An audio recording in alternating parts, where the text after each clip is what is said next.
Até que enfim o vilão de X-Men 97 foi revelado. Ou será que só prometido? Aquele final tá prometendo um massacre.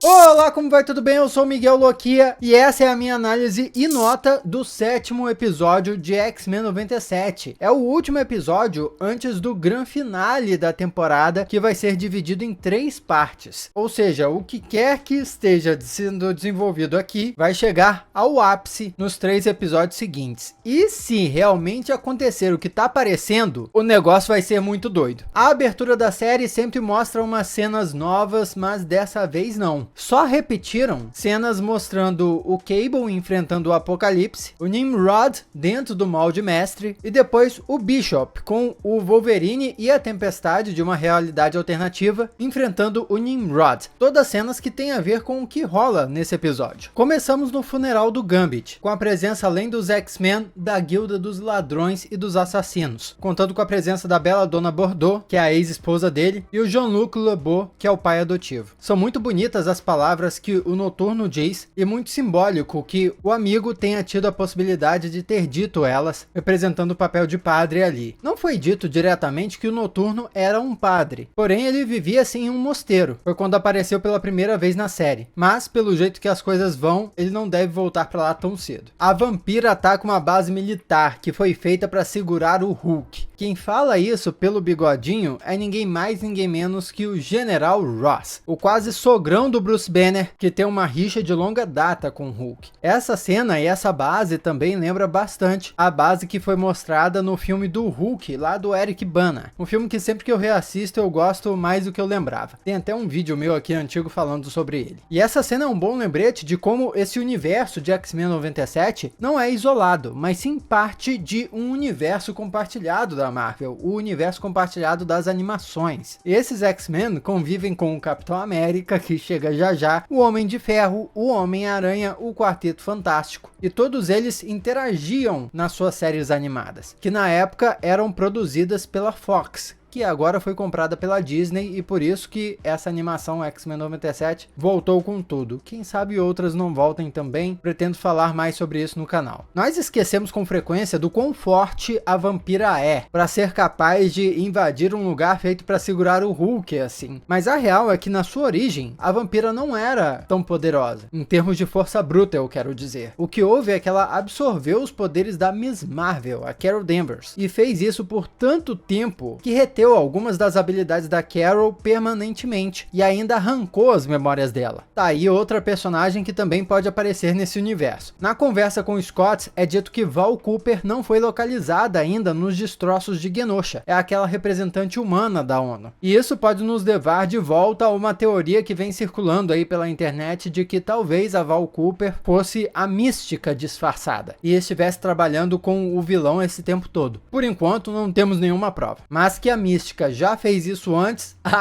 trabalhando inclusive com o Apocalipse. Ciclope ficando revoltado com o posicionamento do político que tá receoso de ajudar os mutantes no meio de uma possível guerra sendo iniciada, é uma transformação bem nítida do personagem. O cara que era o bom moço, certinho, tá começando a perder a paciência já há algum tempo. É a mesma transição pela qual o Scott Summers passou nos quadrinhos. E me deixa muito animado perceber que nós vamos assistir essa transição em animação também. A emissora de TV passando a reportagem sobre Genosha é a WHIH, uma emissora que já apareceu inclusive nos filmes do universo cinematográfico da Marvel várias vezes, até sendo usada para marketing viral para promover filmes. Isso não quer dizer que o universo das animações, do qual faz parte X-Men 97, é o mesmo universo dos filmes da Marvel, é um universo paralelo, mas quer dizer sim que são universos paralelos semelhantes o suficiente a ponto de terem a mesma emissora de TV. Isso é bacana. Genosha aparece completamente devastada, mutantes sendo resgatados, e eu tinha me perguntado quanto peso ainda eles dariam a essa situação. Se nesse episódio já ia mostrar os mutantes fazendo outras coisas, ou se eles iriam voltar lá, mexer nos destroços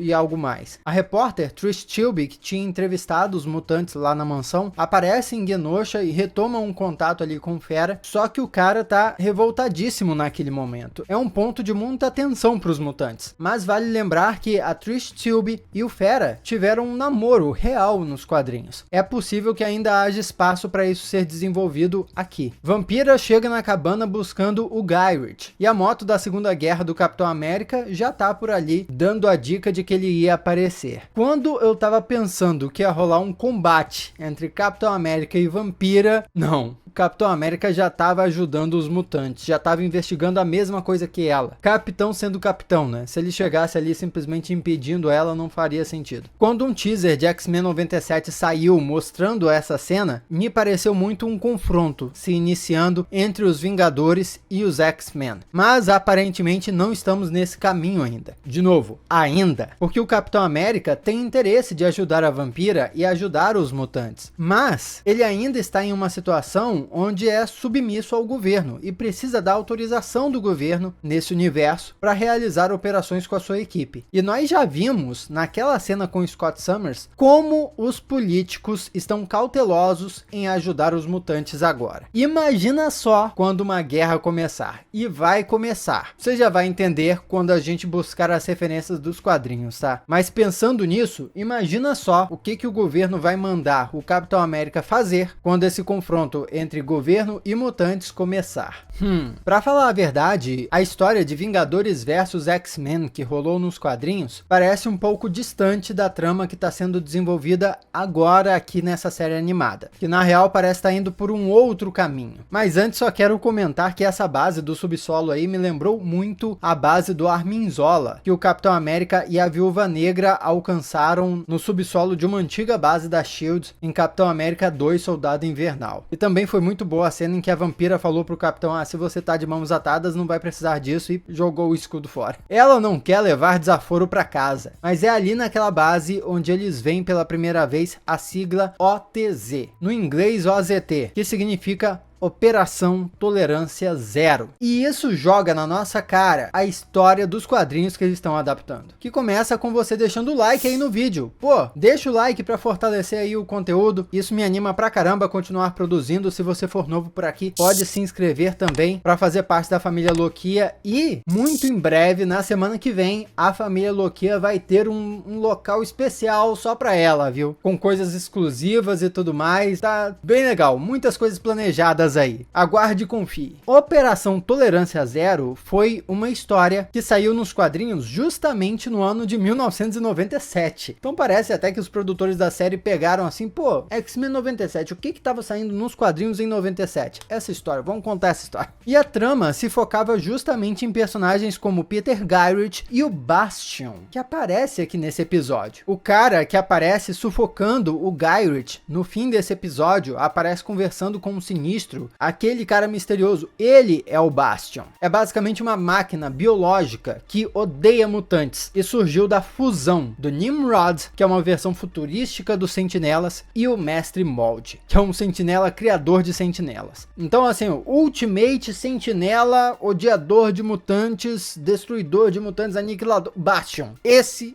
bicho aí, esse cara. Mas voltando aqui, essa história, a Operação Tolerância Zero, rolou quando o Bastion infiltrou o governo dos Estados Unidos para influenciar os governantes a adotarem políticas de caçar e exterminar mutantes. E esse programa de extermínio dentro do governo era chamado de Operação Tolerância Zero. Isso se conecta até com o nome dos 3 próximos e últimos episódios da temporada. Tolerância é extinção. Os planos do Bastion entraram ainda mais em andamento depois do surgimento do Massacre, uma entidade que é a fusão da consciência do Professor Xavier com a do Magneto, e lógico, um bicho extremamente poderoso. Bastion usa o Massacre como uma desculpa para andar a sua Operação Tolerância Zero dentro do governo, além de várias outras manipulações que ele fez para colocar cada vez mais humanos contra mutantes. E já dá para sentir aqui como várias coisas vão se encaixar nessa série, né? Mas vamos continuar. O cara forte diz pro Mancha ir malhar para se preparar para a guerra. Cara forte que fazia parte da X-Factor. X-Factor que nos quadrinhos inclusive foi um dos instrumentos usados pelo Bastion para incitar a animosidade entre mutantes e humanos. X-Factor era liderada pelo Forge, e no episódio 4 de X-Men 97 nós vimos no porão do Forge uma foto que ele tinha com o cientista, que eventualmente se revelou como a Mística disfarçada, trabalhando pro Apocalipse na época, e também ao lado do próprio Bastion, apesar da foto estar coberta em cima do Bastion. Ou seja, esse passado militar do Forge vai revelar coisas sobre o grande vilão da temporada e deve ser muito importante para os X-Men nos próximos episódios também. Voltando para o Mancha Solar, ele eventualmente encontra a mãe no Brasil e conta a verdade, só que é meio aceito, porque a mãe já sabia, já sentia que ele era um mutante. Porém, ela quer escondê-lo, porque os acionistas da empresa da família provavelmente não iam gostar da verdade sobre o filho dela. Essa é uma clara metáfora de um filho saindo do armário para a família. Mas talvez essa reação da mãe só acorde nele a percepção de que o que ele precisa fazer mesmo é se assumir,